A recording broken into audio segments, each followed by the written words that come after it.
The only thing we can be sure of about the future is that it will be absolutely fantastic. 5, 4, 3, 2, 1. Dave Rubin, welcome to the Into the Impossible podcast, production of the Arthur C. Clarke Center for Human Imagination. Brian, it's good to be with you. I'm looking forward to chatting.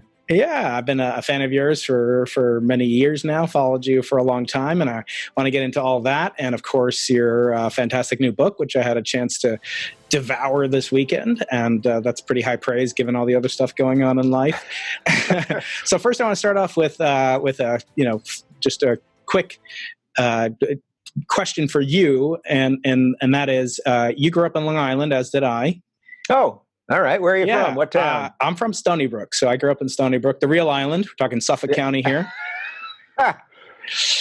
And what about you? I am a child of Nassau County. Okay. So we're sort of enemies, but let's see if we can work it through over the next hour. Exactly. They're the nicest friends to real Long Islanders ever. How'd you lose the accent? Did you have the surgery too, like I did? You know what's funny is people always say to me that I sound more like I'm from the Midwest, or usually what they say to me is I sound like Yogi Bear or Fozzie or something like that. This is just the way I've always spoke, but I never had that real hardcore Long Island accent. Though there are a few words, I say orange juice. Most people say orange juice. And what do you put your pencils in at your desk when you slide it out? What do you call that thing? Drawer. Drawer, but I say draw. It's a draw. We drop the R's at the end. That's right. But I've been slowly trying to fix some of that stuff. But I have a great affinity to like the New York, that real New York accent, that real Jersey accent. I'm rewatching The Sopranos right now in the midst of quarantine also. And there's something about that, it's not just the way they speak in terms of the tone, but there's like a real feeling to it. There's like a real, like you're really conveying something with the language. And I do love that. Yeah, I would say Long Islanders are the Canadians of New York. Nobody doesn't like Long Islanders, right? So except our hockey team. Well, I want to get to the book. I want to talk some big picture stuff. You probably don't know this, but this show is pretty apolitical, and I like to keep it that way because I feel like there's so much politics in the work that you do and our mutual friends do on both sides of the aisle. But I also feel like we need a safe space from politics, in the sense that we need sports or entertainment to largely be free of it. So I like to give this, and I always give my little spiel is that, there's no, the reason I like astronomy is that there's no like Republican comets and, Democratic constallations. Yeah, that's right. Yeah. So although, we may be going there, Space Force has its chance.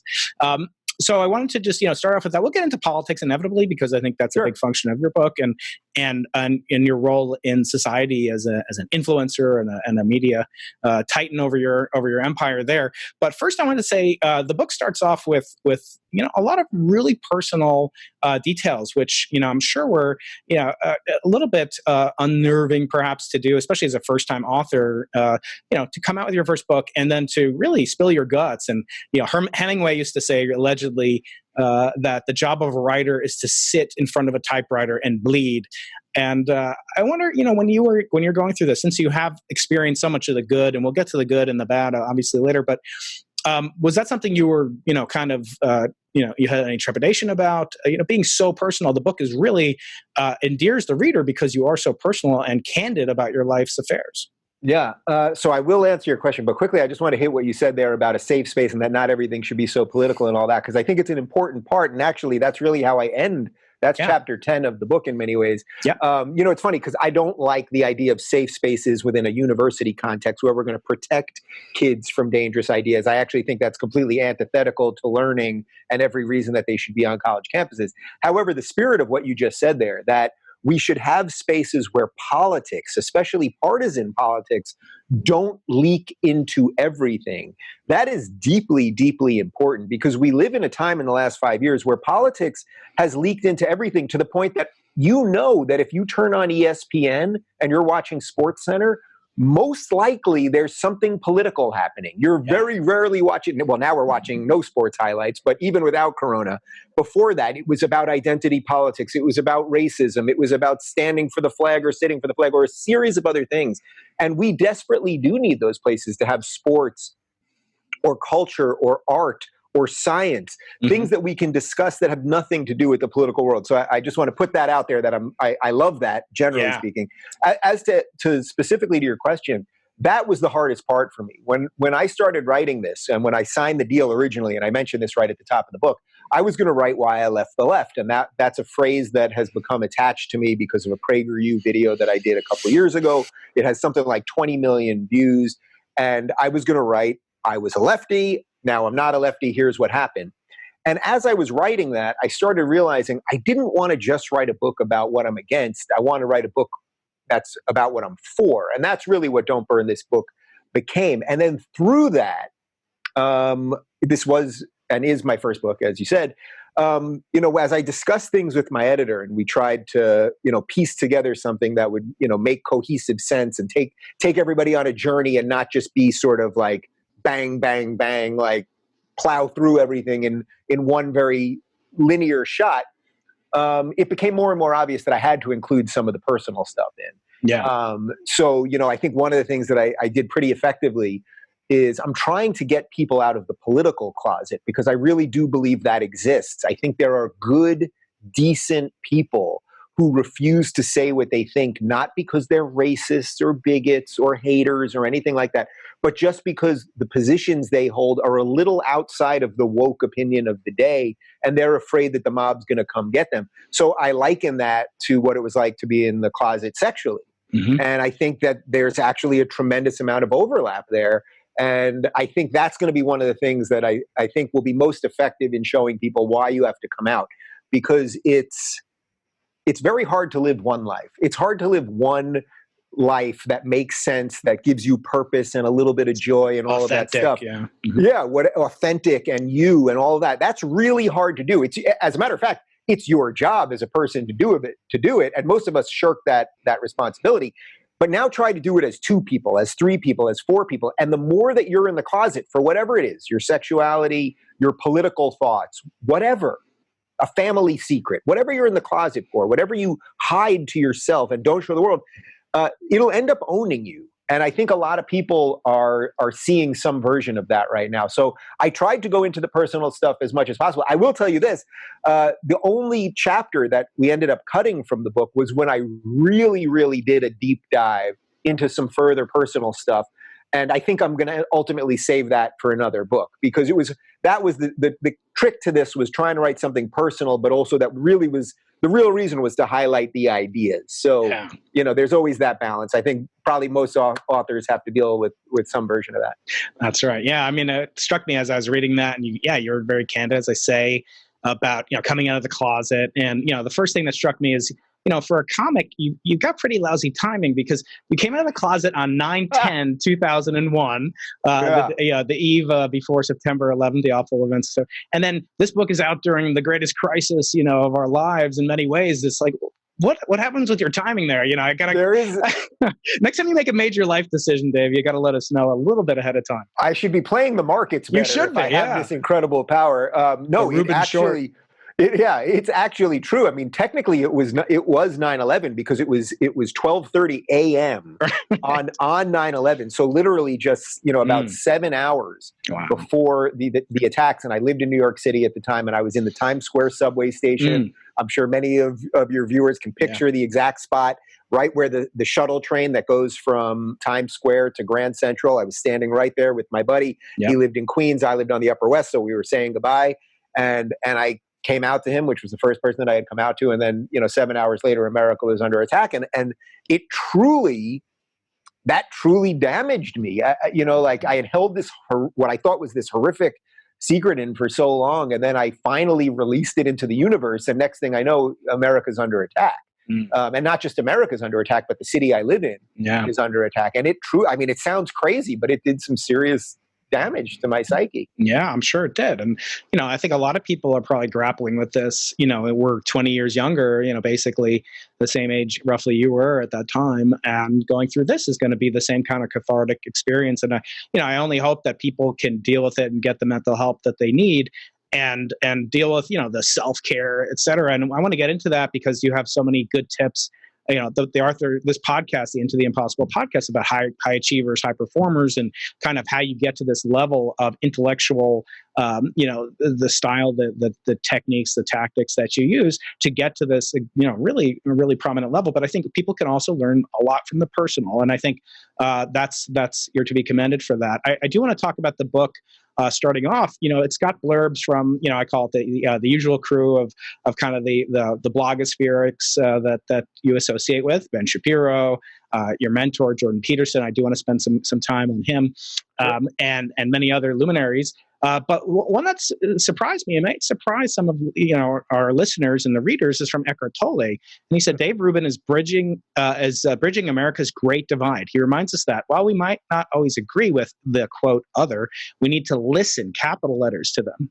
Rubin has mastered the vital skills of listening and asking questions that do not serve an ideological agenda. I think a lot of times you're unfairly, portrayed in this light in the media that you're just the, either right wing or you're kind of whatever the analog is for betraying one's class that they're supposed to be representative of. I think you do a wonderful job of actually, if people do take the time to listen to you, they'll find out that you do have this catchphrase, of course, classical liberalism. I want to get into that. But, as Eckhart Tolle, who is this master, the author of the, world famous best-selling book, The Power of Now, he's really like a spiritual guru. And the people that he's influenced are so diametrically opposed to, say, the other people on the cover.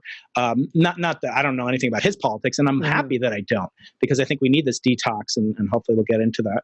But I do want to talk about the book. You've got a copy behind you. I got a digital copy and really loved reading it. You mentioned you spend a little bit of time in the book talking about the process of writing the book and even the painstaking detail that you went in on the cover. And like you, and unlike the proverb, I judge books by their covers, and I think publishers do too, because it's the one thing authors are not allowed to have much control over. They can have their say and so forth, but really the publishers know this it's their livelihood to know that. What does the cover mean to you? I want to share some feelings about what it meant to me, but what does it mean to you? It's a unique and interesting cover, and we'll have a picture of it obviously in the video. Yeah. So as you know, I'm in the midst of doing a ton of press right now for this, and I'll drop something with you that I haven't dropped publicly elsewhere yet. This is exclusive. So there were several titles of the book. As I mentioned, Why I Left the Left was the original working title, and on the deal that I signed, that's what it said it was going to be. And then there was a day in New York. I was in New York for some meetings with the people at Penguin Random House, and I was getting hit by the media for exactly what you just described. He's a right-wing maniac and all this stuff.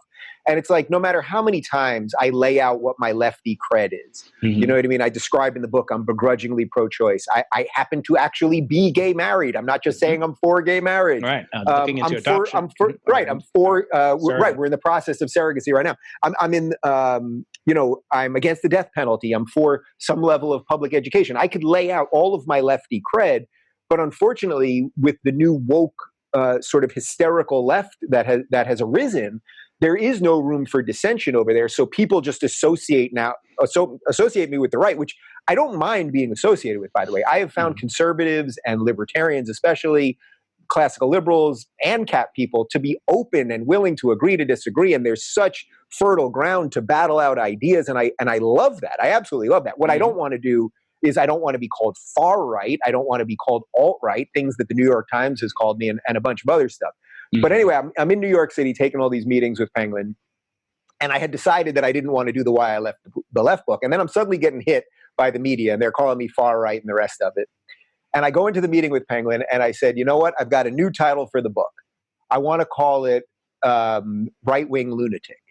Because my feeling was, if this is what these people are going to say about me, why don't I write a book that's filled with common sense, filled with decent ideas, time-tested, churned ideas that spread freedom and liberty, and I'll embrace this thing that people are saying I am, a right-wing lunatic. So the head of Penguin said, they all kind of liked it. I'm sitting at this big table, and they all kind of bouncing their heads up and down.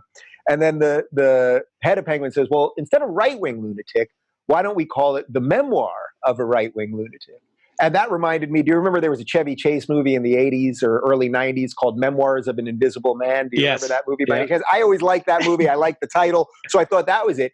And then I was like, you know what, if we're going to go that far, let's even add, and we were at one point going to call it the crazed rantings of a right-wing lunatic. And I left that meeting saying that's what the title is, because I thought we'll embrace it. It flips it on its head. It own your truth.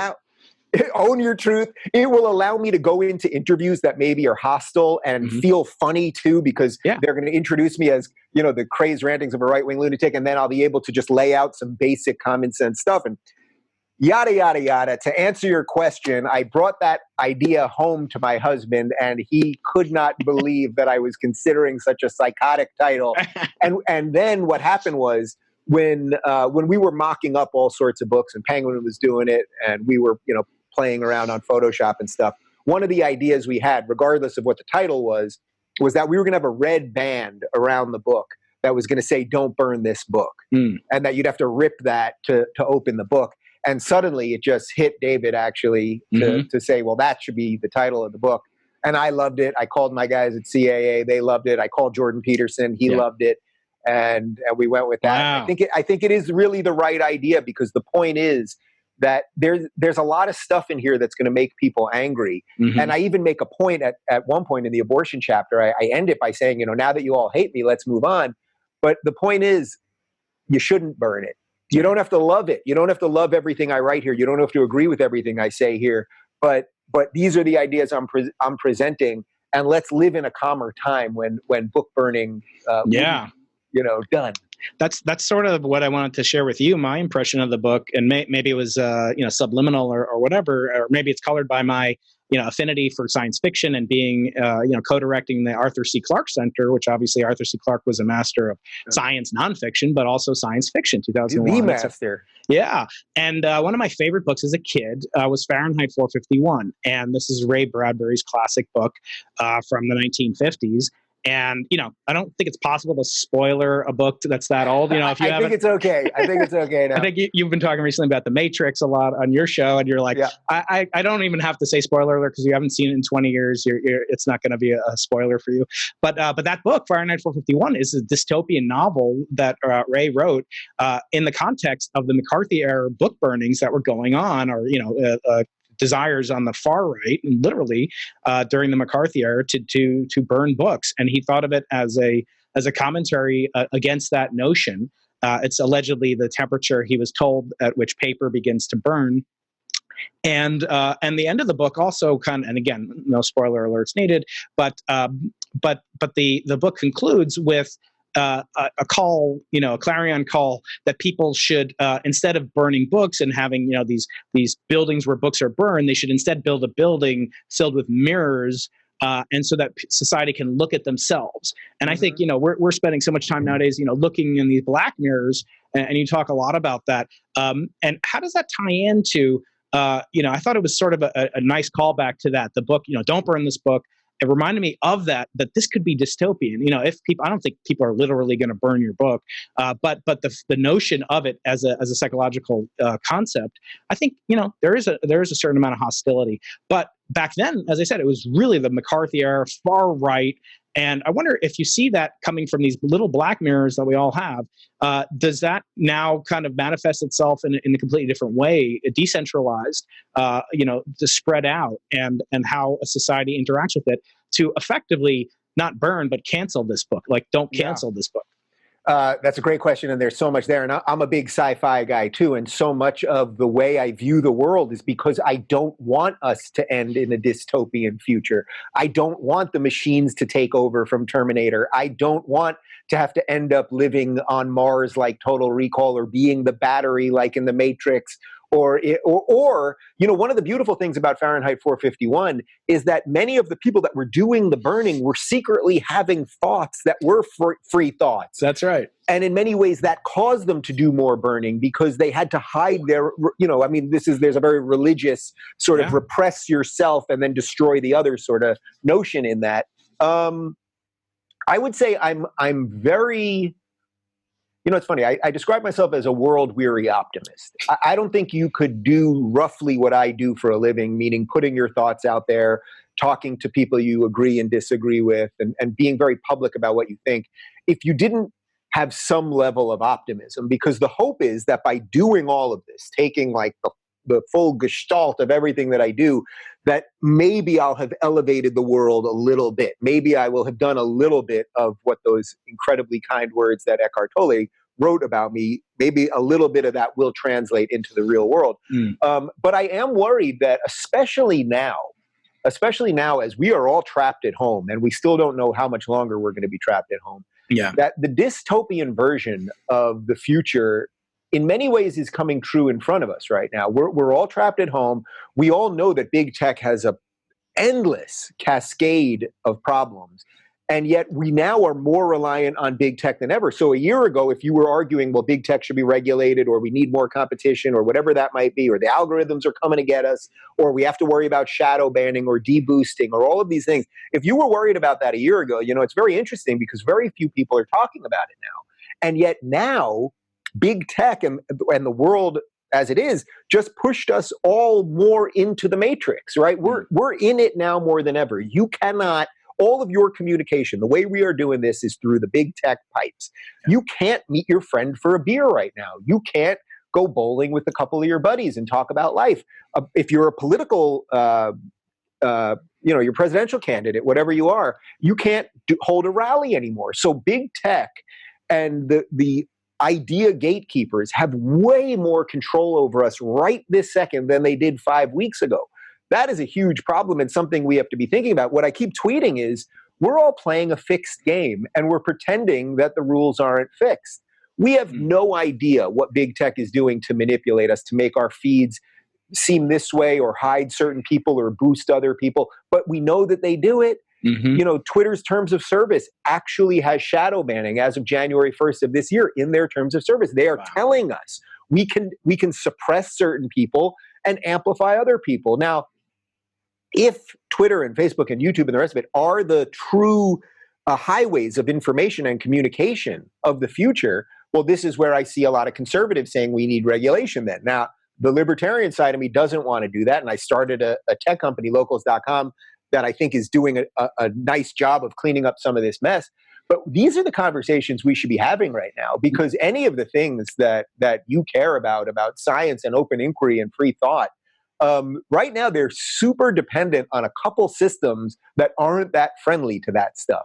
And I think our eye is off the ball right now. We're sort of just not paying attention to it. And by the way, there's good reason that we're not. We're not because our immediate lives feel crazy. We can't go out. We're worried about going to the supermarket and making sure we have enough food in the house. And suddenly the big tech thing doesn't seem as important. But I think the longer this goes on and the after effects, the second and third order effects, I think are going to be massive. And we should be thinking about it at the same time. Yeah. So another, kind of thing that came to mind as I look at your book and read through it is, also involves burning and heat. And as I'm sure you're familiar from your extensive studies of the laws of thermodynamics, which state that yes. the second only law when I'm not studying string theory, my friend. That's right. Well, we need all the stringiness we can get nowadays. So the second law of thermodynamics in particular says that the entropy or chaos or disorder of a system, cannot decrease over time. It can only go in one direction. And, in the book and in the publicity for the book, you talk about liberalism and you say, defend liberalism while you still can. Time is running out to defend individual rights, limited government, and free expression. So, given that the law of, conservation of, or the law of second law of thermodynamics says that things are going to get more and more chaotic, is it really, concomitant with that we can't go back if we lose these freedom of speech rights that we enjoy today? That's a good one. There's a lot there. This is where, are you familiar with Michael Malice by any chance, who I've had on the show a couple times? I've heard him on your show, but I don't recall exactly that. So Michael Malice is what I would describe as sort of a extreme libertarian, sort of like an ANCAP type. And his constant argument is just that the thing's always spinning out of control, and that conservatives even really aren't conserving. They're just sort of slowing the speed limit along the way to chaos, let's say, something like that. I've sort of come around to that general belief, but it doesn't mean that it's not a reason to do it. I think we have to preserve good ideas for as long as we can.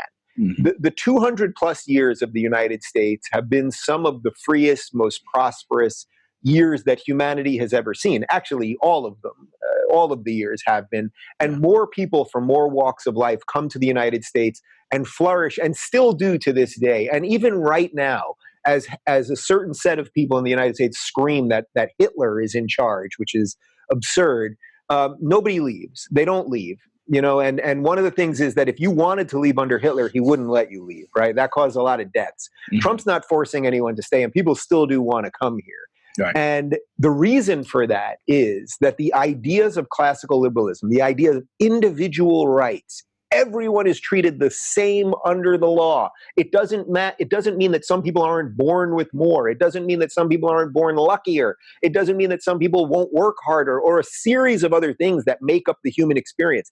But equal laws, which, by the way, as brilliant as our founders were, and as incredible and revolutionary truly as our founding documents were, it doesn't mean it was all perfect at the time, right? We had slaves, and then we freed the slaves. Women couldn't vote, and then women could vote. We had Japanese internment temporarily. I mean, we've done bad things, but the arc has consistently, always, with virtually no exception, the arc has always bent towards more true justice for more people. Now, I don't mean social justice. I mean justice in terms of equality of opportunity. That's what we have right now, but we are running out of room to defend it. Because look, right now, regardless of what you think about how we should be on lockdown or quarantine, or regardless of what you think about coronavirus as a whole, right now, the Fourth Amendment, in effect, is suspended. We don't have the right to assemble right now. Mm-hmm. Now, we should be having a discussion about that. Can that go on forever in the name of public safety? I don't know exactly what the answer is there, but we should be talking about it. But very few people are talking about it right now. Let's say you thought coronavirus was a complete hoax and a government grab for power. I don't believe that.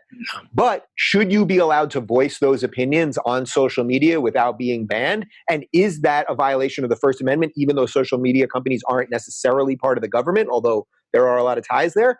I think that's certainly a conversation worth having. So all of these things lead to what your question is, which is, if this thing is just spinning sort of more and more out of control, and right now it does feel like our system is in this odd place of, it feels like a Jenga set, basically, our system right now, right? Precarious. And it's in a precarious place. And by the way, not just our system. I talk about a lot of this stuff through an American context, but of course, this is a worldwide situation right now.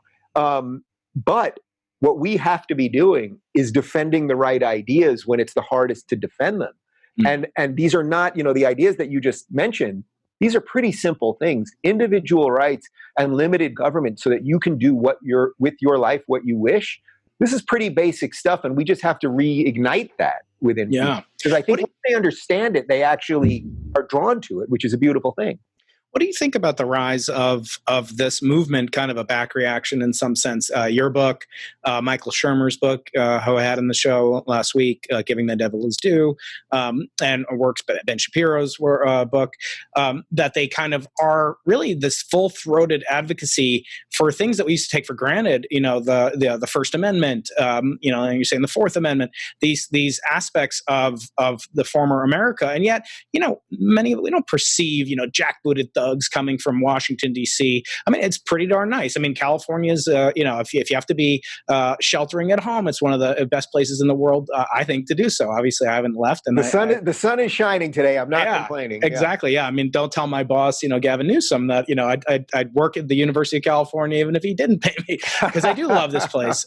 So, what is there a danger in kind of overblowing, with all these books, all these works, and as erudite as they are, that people are just not going to take it seriously because, they look around their life, they say, there are no thugs, cramming down, disc pulling my Ethernet port. I don't have 1 million followers like Dave Rubin. So, poor Dave Rubin, he's going to have 999,000 because of shadow banning.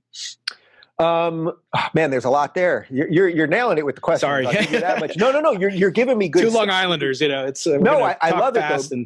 No, I love it though, because you're giving me the stuff that sort of lays right underneath the idea set, which is I think what a good interviewer should do. So, is there a risk in that because right now the government isn't running to our houses and stopping us, that maybe we're overblowing it or something like that? Well, my first answer would be that if you look at sort of this crew, some of the names that you just mentioned there, so Shapiro and Michael Shermer, and if you threw in Sam Harris and Jordan Peterson, who you said we'll get to, and a few other people, what an interesting, diverse group of thinkers. Now, they happen to be white men. Some of them are straight. Some of them are gay. You could throw Heather McDonald in there, too. I know, when we could throw Heather McDonald, we could throw Ayan Hirsi Ali, we could throw Douglas Murray, we could throw Majid Nawaz, we could throw Thomas Sowell. I mean, there's a million people. So I'm just giving you a couple names here, let's say.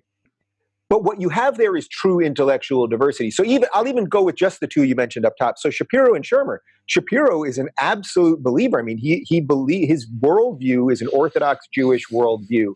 Michael Shermer is a skeptic. He's a former born-again Christian who is now an atheist and a skeptic. These guys shouldn't have that much in common, except in that their existential view of the world is completely different. But what they've realized is that as organic beings here on planet Earth right now, the rights that are protecting them to think completely differently are the rights of the individual and of limited government, right? So I think something interesting has happened here where, yes, and I talk about this in the book, by the way, that I am not worried. My major worry at the moment is not that the government is going to be the thing that comes and silences me. We should always be wary of that. And most bad things that have happened over time happen because of bad governments. What I am more worried about is the average person that you're talking about who just sort of checks out. They just decide, I'm not going to say what I think because I don't want to deal with the social media mob. I don't want to deal with the BuzzFeed or Huffington Post Vox hit piece. And that what they will do is they will slowly disconnect their thoughts from their daily life. And then you sort of are just a robot. And then you're sort of very easily controlled. And that's what I'm worried about. So the premise of the question is a good one because, yes, is it more obvious when they go after a sort of bigger name and then it's like, you could watch that guy and be like, oh, so what? He's not getting as many retweets as he used to. But that's not really what it's about. And the best example I can give you is why is it that virtually every week Media Matters leads a campaign to get Tucker Carlson off the air? Now, I have no doubt that you have some disagreements with Tucker Carlson politically, for sure, and I do too. By the way, I go on a show basically every week. Right. He wants to intervene in big tech. I don't. That is a fundamental, great place to have disagreement, and we do it respectfully. But there's a reason they're going after Tucker, and it's not just to shut down Tucker. It's to signal to all of the people who agree to Tucker, see, if we can get him, we've got you. And that's why whenever they go after Tucker, I defend him. Because it's like we need to signal to people that they can't destroy all of us. And that to me is, we study imagination, curiosity, creativity here at the Arthur C. Clarke Center for Human Imagination. And, one of the best, most delicious things you can do in life is have a respectful conversation. And with someone you don't agree with, if you're just talking in the echo chamber, as a scientist, as a layperson, it's incredibly boring. I was talking with a friend on Saturday afternoon on a walk, 6 feet apart. Of course, if you're listening, Gavin.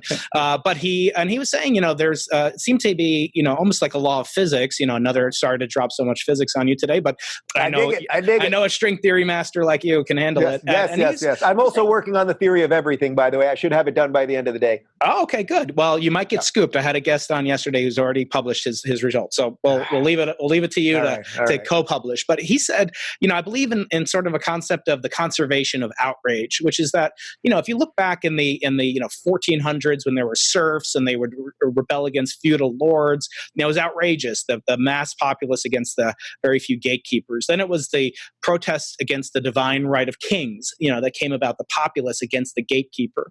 Then it was, the French Revolution, the aristocracy. Then it became Washington, but now it's sort of the opposite. The gatekeepers have become this distributed, mass, and the net amount of outrage has to be maintained. Just like energy cannot be created or destroyed, outrage cannot be destroyed. You can't reduce it. Again, this one-way ratchet and pawl that cannot be reversed. And I wonder, is that a symptom of what's going on in society as a whole? That yes, they may not come for you, today because you're not Dave Rubin, or listeners not Dave Rubin. But tomorrow they may come for you. But I think looking at this need that people have, and it's never been easier to communicate. And that's why one of the things I love most about your book is you basically go through this process of describing this very virtuous aspect of your life, which is called digital detox. And you take off the whole month of August as sort of a monthly sabbatical, and even you advocate doing it weekly as well. And I wonder, one of your rules, though, for life, to quote your mentor, is to spend time with your physical, neighbors in meat world, in real life. But it's so hard to do that nowadays. In fact, it might be illegal in certain jurisdictions. So I mean, this is such a crazy time, but I wonder, can we talk a little bit about that? Because one of the, as I said, I like there to be a politics-free zone. I like this notion, and I'm also, a practicing Jew. I don't do Jew as much as Ben does, but the same token, it's incredibly important to my life, the meaning, my family, my children, my wife. How did this, kind of come to you, and have you seen the benefits, and what are the challenges to maintaining this, as I said, very virtuous, but it is challenging. How do you maintain it? Give some tips to our listeners about how to do that, how to deal with it in this. I'll first give a tip of the hat to the Jewish portion of this, which I am Jewish as well, and I tweeted. When every now and again I try to take the weekends off of social media at least. So I'll still right now in Corona in the last 6 weeks I haven't been fully taking the weekends off. I've done some version of it, because with the Rubin Report community, we watch a movie together and then we do a Zoom call and a few other things. It reminded me of that scene from, Airplane, the movie Airplane, where the air traffic controller looks like I picked the wrong month to give up cocaine. Yeah, it looked like I picked the wrong week to stop. Good thing it's not August. It's not August for Dave Rubin. Right, exactly. Although I would do it right now if it was August, and I'm really looking forward to this August for many reasons. But, sometimes on Fridays, as the day gets towards the end of the day, around 5 o'clock, I'll tweet out, taking off for the weekend. I'll see you all on Monday. And Shapiro has tweeted at me a couple times and say, you do know that the Jews have been doing this for about 5,000 years. Right. It's called Shabbat. We're all Shomer Shabbos now. Right. So I tell him I'm doing an extended 48-hour Shabbat for the most part now. That beats him. Yeah. On the weekends. But my real reasoning for doing this, so I've done 3 summers of August off the grid.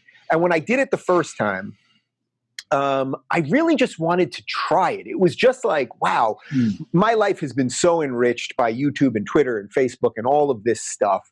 And I get to do what I want for a living, and I've started a successful company, and I have purpose, and I'm doing something that I'm really proud of, and it's often hard, and it comes with a lot of slings and arrows, as I write about in the book. But so much of my life is in this digital space. And as you referenced before with the Matrix, it's like the idea of the Matrix, without giving the spoiler away, is that our physical selves, our carbon-based selves, will become the batteries for the digital world. And in many ways, that is what's happening right now. Yeah. The digital world is now looming larger in many ways than what it seems like our physical world is. And you can really see that in a day of Corona. We are spending more and more of our time staring into those black mirrors that you referenced. And that I'm fascinated by that. So I thought 3 years ago, let me just take a summer, a month in the summer, because August is when things calm down a little bit more, and let's see what happens. And I literally locked my phone in a safe, no TV, no nothing. The one thing that I did have was that my car does have GPS in it, so I could still get places. I have a terrible sense of direction. But that really was it. And what you quickly find is, I was trying to avoid news. It's very hard to avoid news because wherever there is a muted television, CNN is on. Yeah. You go to the gym. You go to the gym, and I'd have to wear a low hat, and I do cardio looking like this because they've got TVs up there. You go to a burger joint, and CNN is on, or ESPN is on, and I wanted to just avoid everything. And in the 3 summers that I've done it, I have managed to absolutely avoid everything. Fortunately, I have an assistant and people that work for me that make sure that if there were massive fires with the company, that things are taken care of. And the one thing that we do is my husband does a version of this with me, but doesn't really do it because he's running the companies. But he'll try to only check his phone maybe once a night just to make sure everything's okay. So whatever, my point is that you don't need to set a rule like I'm absolutely not going to touch anything and it's going to be for a month and I'm going to avoid everything and all that. That's very, very hard to do. But I do say, if maybe you don't have to do a month, but maybe do from Christmas to New Year's. Everyone kind of shuts down at that time of the year. It's the time to be, it doesn't matter what religion you are, it's sort of time to be with family, or shut down just the last week of the summer if you can. And if you can't do even either of those, try it occasionally on the weekend. Start for Saturdays maybe, and then add it to Sundays or the other way around. And I think what you will find is that it will give your brain a chance to reset. And I also offer some other little tips, like don't bring your phone into the bedroom. Yeah. The first thing that you do in the morning should not be looking at social media before you've brushed your teeth or had a glass of water. And certainly the last thing that you do at night. And there are studies on this, by the way, because of the light, that it shouldn't be the last thing that you're doing. I mean, you should either read a book or tucker yourself out outside of your bedroom and then just go into your room to go to sleep. Yeah. So I think all of these things, I'm not an expert in any of this, and I don't think that we've been handed something awesome here. It's like being handed fire at the beginning. And fire is pretty great, right? You can cook some stuff and it can warm you up. Fire can also burn you, and it can also burn the house down. Yeah. And I think we have to start looking at tech like that. It is a tool, and you don't want it to burn the whole house down while you're warming up the place. And don't burn the book as well. And don't burn that book, which burns at 4:51. That's right. I want to move to maybe a touchy subject for you, and feel free. You don't have to answer. We can always. I will answer. Edit out. So you've written a book. You come highly endorsed from your friend Jordan Peterson, who's become incredibly controversial but incredibly successful. You talk about the power of having mentors, and you talk about the image that he's cultivated and how it matched the reality that you observed as the opening act on a year-long tour with Jordan during his 12 Rules for Life world tour, everywhere around the world, Australia and back, and in the U.S. in many shows. You even brought him up on stage to do a comedy set. It's quite touching to see that. He's your mentor. He's your friend. It seems like he's a little bit of a father figure to you, as he is to presumably many people around the world. I've never met him. I haven't had the chance to read the book yet, but I know how influential he was. Given that he talks so much about self-care, and given that you have obviously become enlightened to this notion of taking care of yourself, your husband, hopefully soon your child to come, that being aware of self-care, do you feel like he let you down in any way? I mean, he's had struggles with addiction, and he's been very candid about that, and his children as well. I wonder, how did that affect you when you found out about that? If you care to talk about it. Yeah, I'm happy to talk about it. The one word answer to the question is, do I feel like he let me down? Is no, without question. But I will expand on that, obviously. First off, when we were on tour for that year plus, and it was 120 stops in something like 23 countries, something like that. Jordan was very open that he was taking a very small amount of benzo, of I think Klonopin, for anti-anxiety. He would talk about it on stage, actually. Mm-hmm. So this wasn't, first off, I think a lot of people think he was like secretly doing drugs or secretly a pill popper or something like that, and then publicly presenting something else. So first off, I want to be 100% clear that is simply not true. That's number one. Number two, we were in the middle of the country. I think we were in Iowa. We were having lunch, and he does this carnivore diet. So the guy has a ribeye for breakfast, usually a ribeye for lunch, and 2 ribeyes or a tomahawk for dinner. Steak, that's it. He's the only Canadian, who does that, right? A rugged belongs Canadian. in Texas. But we were at lunch at a steakhouse, I think in Iowa, when he got the call from the doctor and his wife that his wife had been diagnosed with terminal cancer. Mm-hmm. I was at lunch with him, and I heard the phone call. Eventually, I walked away from the table. Mm-hmm. I saw this man not only, try to imagine the incredible highs of fame, the rigor of traveling like crazy, the media hit pieces and the good stuff, the audiences cheering and the protesters. The entire up and down craziness. Then he finds out his wife has terminal cancer. He's traveling sometimes with her, sometimes without her. The truly extraordinary pressures.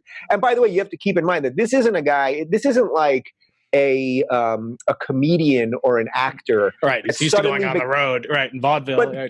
But that was chasing fame. Yeah. You know what I mean? Like a comedian or an actor, they're usually chasing fame. And then one day, if they're lucky, they become famous. This is a guy who is a clinical psychologist who is writing writing books that are pretty dense idea books, right? So he didn't chase this thing, and suddenly he had this thing. Anyway, adding all of that up, and then the fact that his wife was diagnosed with this terminal cancer, he did. I didn't know it at the time, but he did end up upping the amount of benzo. I don't want to even go into that any further.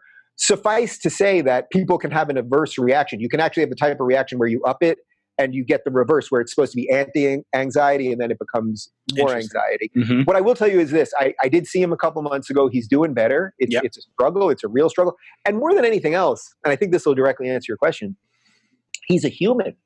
Yeah. He's a human. The guy wrote an incredible book. I've got it right there, 12 Rules for Life, and Maps of Meaning even before that. He wrote a life giving people what he views as a human, the best tools to live their best life. It does not mean that he's Jesus or that he is somehow this perfect machine that is impervious to the human condition. Yeah. That being said, I have no doubt that as he's going through what he's gone through, that he's using his own rules to fix himself. Mm-hmm. So I think that's part of it. And by the way, that's why we shouldn't, even though I think you should try to find a mentor, we do need people to map a future version of ourself after. Michael Shermer, by the way, who you spoke to last week, mm-hmm. And who introduced us, mm-hmm. I love Michael. He's been from the first time I had him on the show, I thought this is someone who thinks clearly. We have a couple of disagreements. It doesn't even matter what they are, but I know him to be a good man and an interesting person, all those things. So we need people in the world that we can map that sort of thing after. But you should be always wary of thinking that they're perfect, because there are no perfect people. And the simplest way of saying this would be, can you separate the art from the artist? You know, I mean, that's really it. Like you can make a piece of art that's absolutely brilliant and could express a deep, deep truth.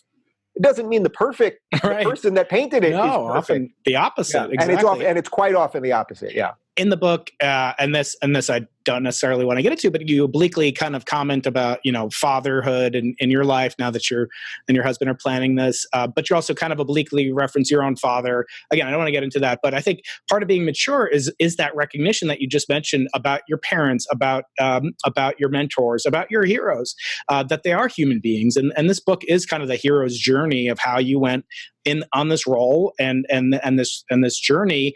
And part of the hero's journey, you may know, from Star Wars or whatever, is that, your parents, you have to leave your Yoda and you have to become on your own. And I wonder, looking at Jordan, looking at this experience from someone who, from all appearances, seems so earnest and interested in helping people, and yet has such vitriol, as you said, coming back at him. And he's yet very poised and dignified, as you talk about in the book, from his dress to his, to his mannerisms, the way he treats the waiter and the cat. There's a story, there's a passage in George Orwell's Animal Farm from Benjamin the donkey. And he says the donkey is being envied, I think, by the pig or something. And the pig says, "You're so lucky you got this awesome tail." And the donkey says, "Yeah, the Lord gave me a tail to swat away the flies, but I'd rather not have the flies and not need the tail." And I wonder, looking at Jordan, looking at these people that do you worry about getting too big, or cultivating, such a persona and aura through your projects, your company, and through the Rubin Report? Do you worry that there is a flip side of this? Maybe you won't be able to take this Sabbath, this detox, and do the self-care that you need, or especially as you bring a child into the world, it's an awesome responsibility, and it's an incredibly maturing thing, hopefully experience for parents.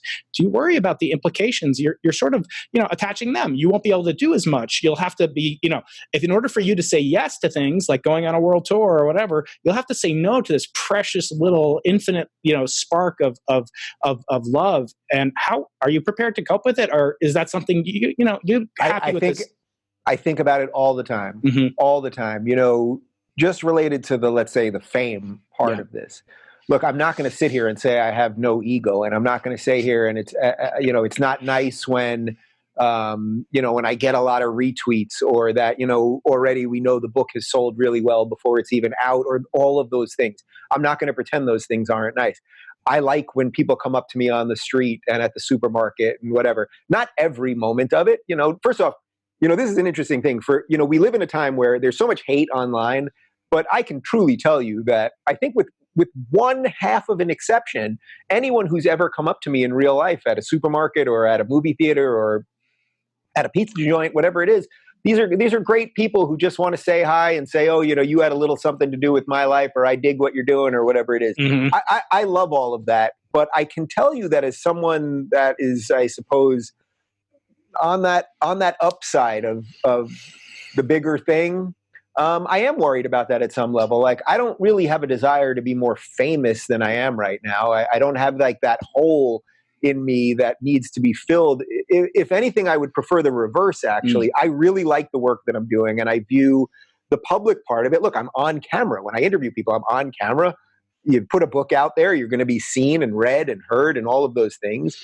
But in a way, it's almost like it's a nice bonus, but you don't want it to be, it's like a dopamine. Treat. Yeah, the Right. dopamine Well, hit. Yeah. That's the thing. It's a treat, but you don't want to indulge on the treat all the time. Mm-hmm. And I hope that I'll be able to navigate it properly. Fortunately, because of some of the people who we've mentioned here, I've seen some guys go through this beast before. And I've seen some of the mistakes and I've seen some of the successes, and I'll try to navigate it the best I can.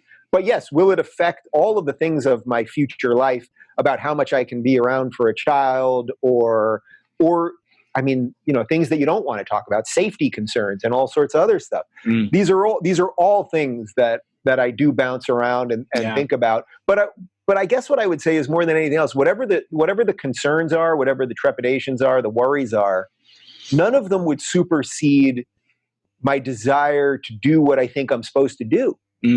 I wouldn't let a fear beat me out of doing what I think I'm supposed to be doing, and that is just this. And I think that's really the point of life. You know what I mean? You have nothing to fear but fear itself, right? What does that really mean? It means you're supposed to go. You're supposed to move forward in life. Mm-hmm. And fear is what can stop you. It doesn't mean that having some level of fear, by the way, can push you, right? But what you don't want is fear to be here and you're pushing through, and the second you get to fear, to cow away because you don't know what's over there. And I'll continue to do the best I can, but I think that's all that anyone with their head on straight's doing. Yeah, I think you're right. And just to touch on that, I learned from the great rabbinical sage Carrie Underwood which is actually true. I actually looked this up. The most often repeated phrase that God tells either Moses or the Israelites in the Old Testament, in the Torah, is do not fear. And it's interesting, do not fear the stranger, do not fear the alien, and serve, et cetera. And I think that is true. Fear is an impediment. And just to your point, I read somewhere Bill Murray once was asked, I want to be famous, and he's like, and do you have any tips to be famous? And he was like, try being rich first, because being rich, I hope to find that out someday. But I hope you do too. Well, very quickly, for people that maybe don't want to read the entire Bible to get that point across, you could just watch what I think is Albert Brooks's best movie, Defending Your Life. Defending Your Life, yeah. And the whole purpose of the movie, is that he ends up in purgatory, he's dead, and the only way he can move forward is that he has to prove, and the movie is about a trial of his life, he has to prove that he's conquered fear. It's an absolutely wonderful movie. I think it's his best movie, and that concept that you have to defeat fear, I think it's a very human thing. Yeah. I wonder, I have about 8 to 10 questions or so. Do you have time to go for another 10 I've got minutes? Whatever my guy said. So. All right. Okay, good. Yeah. So I'll speed it up a little bit. Yeah. I want to talk about tactics now. So we discussed your digital detox tactics, which I think could be a book in itself. What about public speaking? How did you prepare you've done stand-up comedy? Do you think that there's sort of this meta skill stack that, goes into, tips, things to be a comedian involve convincing, emotion, connection? Are those tactics that you can then bring into writing, or the converse? Is that true? What tactics? Yeah, it's interesting because I think everybody has a different skill set. Everybody has a different toolkit. For me, I could just get up there. I was never nervous on stage, really. I'm not saying I never had any nerves, but the nervousness, or when you'll hear comedians or public speakers talk about the nerves, and they couldn't get on the stage, they couldn't get out of their bed, they were freaking out. I never had any of that. I would kind of walk on stage, and in a weird way, I felt very empowered, and I even do now. When I was on tour with Jordan, and the PA announcer would say, "And now the host of the Rubin Report, Dave Rubin," and 3,000 people applaud, and you walk out there with a microphone, what an incredible feeling that is. I mean, I remember the first night that it happened, because I mentioned this in the book, that it was a surprise that it was a test show, really, that Jordan was running out here. And I said to him right before, you want me to come on and make a couple of jokes? And he said, yeah. And I went up and they announced my name. The crowd didn't know I was going to be there. I had no idea if these people even knew me, right? Jordan's way more famous and important than I am. And once that first time happened and I felt that, it filled me up. And you can run with that. So I would say it's different for everybody. If you really have stage fright, well, you got to work through that. I think the best thing you can do, and I always try to do this in stand-up, and I try to do this in everything I'm doing, including an interview or when I'm being interviewed or when I'm interviewing someone else, is I try to be as present as possible. And if I'm really doing it well, I'm not even trying, because you just are.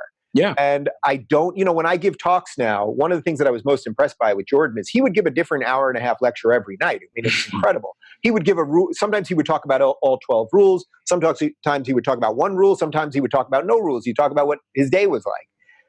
And one of the things that I think I was able to incorporate in the last year and a half post working with him on this is that when I give talks right now, usually I don't think about it during the day. If I have to give an hour talk, let's say at a college, I don't think about it at all during the day. For a few minutes before the talk, I kind of just take a breath and I'm like, what is on my mind right now? And if I get that starting point right, just the basic starting point of where I want to go, then the end point, it gets there. I never have an ending set in mind when I give a talk. I have the starting point and I'll figure out how to get there. You build a parachute on the way down. Yeah, which maybe in some ways, but you know what? Maybe that's not the safest thing to do, but for me, I think it's the most expressive to get the best self of me out. That being said, there are some people that are perfectly good public speakers who I hear that give the same speech over and over. I just can't do it. Yeah. I just can't do it. And that's what I mean about the toolkit and people being wired differently. I remember hearing, this words of praise from a comedian about the comedian Louis C.K. And, he's had his problems, but this isn't relevant to that. But he said something like, guy writes new material every year. And I was like, what would happen if I wrote new material every year? It's called unemployment. Wow, every year. That's pretty impressive. But there's a great moment. There's a great moment in the Seinfeld when the show ended. He did a documentary called Comedian. And it's about him getting back into stand-up. And there's a moment where he's in the car with Gary Shandling, and they were really best friends and brothers in comedy.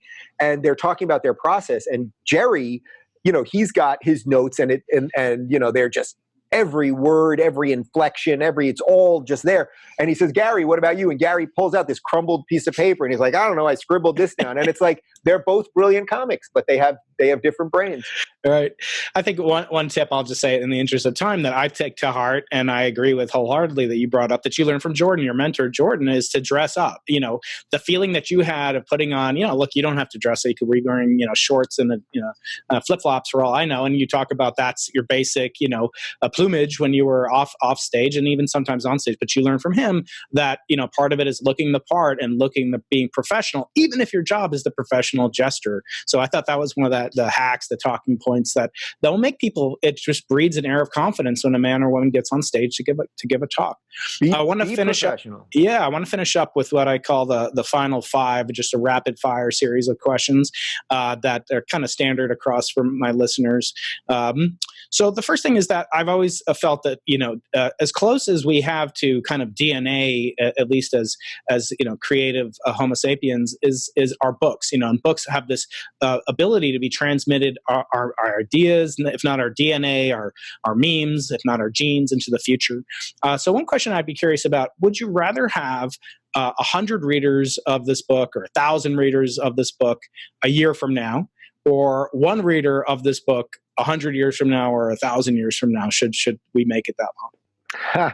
I love the meme and gene conversation, right? Because I think it's just so cool. Some people can spread their genes, some people can spread their memes. I love looking at the world through that. Yeah. Hopefully I'm going to do both if everything works. If everything works out right. Yeah. Good luck. Yes. I would say right now, because of what I would say is a truly unique time right now, I would want as many people as possible to take this book in right now. I think the thing that I'm most proud of is I wrote this thing way before Corona, but so many of the issues that I'm talking about in this book. I mean, look, I'll just give you one because I know you want to do this quick. I mean, the states' rights issue that I so focus on here, which is what our founders wanted. A month ago, nobody was talking about states' rights everyone's talking about states' rights now because there's an actual crisis. Yeah. So I want people to read this now so that they can think about how we're going to move forward clearly, because we better think about it. Otherwise, we're in a lot of trouble. And speaking of, readers, not in the deep future, but in the present, if you had a choice, you had to choose one group, who would you rather read this book cover to cover? The haters or the fans?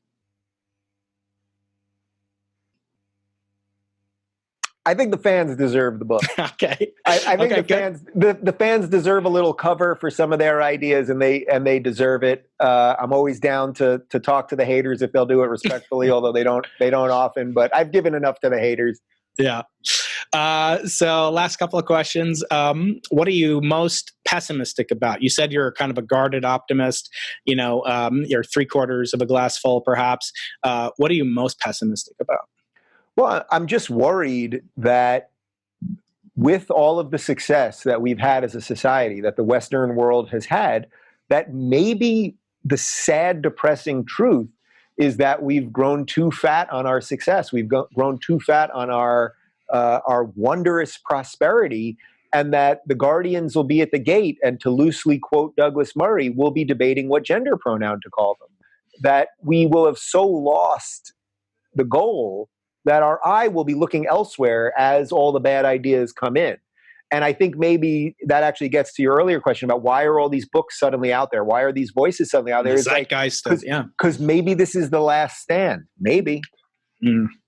That would be pessimistic, yes. So if you were an optimist, if you were a pessimist, I'd ask you what you're optimistic about. But instead, the penultimate question is a favorite quote of mine from the great thinker, writer Soren Kierkegaard, who said that life can only be understood backwards, but you must live it forwards. And I'm curious for you, what aspect of life in your 20s was mysterious, fraught with fear, perilous, seemed mysterious, that now you look back through the telescope of time and you have clarity that you'd like to communicate to that former version of yourself? I think if I could have said anything to myself in my 20s, if I could meet myself in my 20s, and CGI can do it now, so I'm sure some of the meme makers will be on it ASAP. I think, you see, it's interesting because I don't have any regrets, truly. It's not to say I haven't made mistakes along the way, but I think overall the mistakes were just part of the tapestry that led to something good, that led to something with purpose and all of that. So I don't have regrets in a traditional sense, but I perhaps wish that I had been a little bit easier on myself. I think I would have told myself to take a breath, that this whole thing has happened before and it's going to happen again, and be more accepting of my flaws and my faults, and to really bring it back to the beginning of the book. I did a lot of stuff that I'm not proud of when I was in the closet, and it's hard to live one life, much less two or three. And I think I would have done things differently if I could have, and I would have maybe sat myself down and said, "Hey, listen, you can either be yourself or you can see what's going to happen." And I think most people, and it has nothing to do with sexuality, it's like, be yourself. That's the message. Yeah, that's that was the message. One of my favorite quotes from the book is where you say just this, to be authentic. And it's not just because I'm a practicing cosmologist, then you'll know why. It says, as if that isn't enough, staying closeted also changes your relationship with reality. That's because every time you're inauthentic with the universe, you're disrupting your experience of it. And I think that nicely couples to what you just said. So I found the very same thing. In my field, it was my ambition to win the Nobel Prize, and really seeking that, it became an idol for me. And once I realized that it wasn't so, it really was this naked emperor, so to speak, I felt deeply liberated and almost that kind of uncloseted feeling, if I could even relate to it. So the last question I have is what you've become, is obviously pundit, a thinker, now an author. What you do in your skill set, is that, how much of that was innate, and how much of that creativity, imagination, curiosity, do you think can be taught? Some guests say it can be taught, some say it's innate. Where do you come down on that in that spectrum? It's interesting. I can answer this question more clearly having written the book, because, one of the things that I talk about in the book is growing up in a family where we debated and argued everything and every holiday. And I'm sure you have your own version of this as well. But I mean, this is the thing, you have 4 Jews at a table, you have 5 opinions. So every holiday we had, whether it was Passover or it was Thanksgiving, it was like everybody was kind of arguing over everything, fighting over everything. There was yelling, whatever. And then dessert would be served and everybody would just kind of forget it. And it was like the next day, my dog's going crazy right now, in case you heard that. But we would just sort of reset the next day. So I think some version of my tolerance for ideas, my ability to debate, my ability not to hate people because they think different things comes from that. And then I would say the other part is that because of what I've done for the last 5 years, interviewing thinkers that have thought about all of the stuff that we have talked about here very, very deeply, and I haven't judged whether I've had, Bishop Barron from the Archdiocese, a Catholic priest in here, or Rabbi Wolpe from the, Temple Beth, Sinai Temple. Sinai Temple, thank you. Or a skeptic like Sam Harris, or whatever it is, that I've sat with these people and treated them as individuals who are on the experience of life. I've actually taken pieces from all of them. So people will say, well, Rubin, how can you be friends with Shapiro? He's a homophobe. And it's like, he has a worldview that he's not imposing on me. I can learn something from him. And I have. And by the way, I think he's learned something from me too. Yeah. And I think, so it's both. I think I had an upbringing that allowed for some of this to happen. And then as an adult, I applied those things to people that had great swaths of knowledge that I've been able to incorporate into a life that is, pretty decent. Well, Dave, thank you so much. This has been a really stimulating, fascinating discussion. I like to take a couple of seconds just in what I call the plug zone to mention people can find you at the Rubin Report. And also your book has its own website, Don't Burn This Book, the title of the book. And you can also get it from penguinrandomhouse.com as well. Anything else you want to promote? You mentioned locals. Yeah, no, listen, I really enjoyed this. As I said, I think you sort of take like the high level stuff and you go a couple layers deep, which is really nice. And that's actually the whole purpose of everything that I do. So it's, being on a book tour while I'm sitting in, this is my garage, where I thought I was going to be meeting all these people in real life and bouncing around and all that. I think there's a particular nicety to finding some of the interviews that are a little different and a little quirkier, and I thoroughly enjoyed this. So I appreciate you reaching out. Well, thanks very much. Let me know when you do your next big project. Maybe you're going to do a Netflix special or something so I can short the market. Well, I know for sure what I'm going to do next is walk my dog because he's giving me the signal over there. Okay, great. All right, Dave. All right, have a wonderful day. Bye. Good luck with the book, and keep in touch. Bye-bye.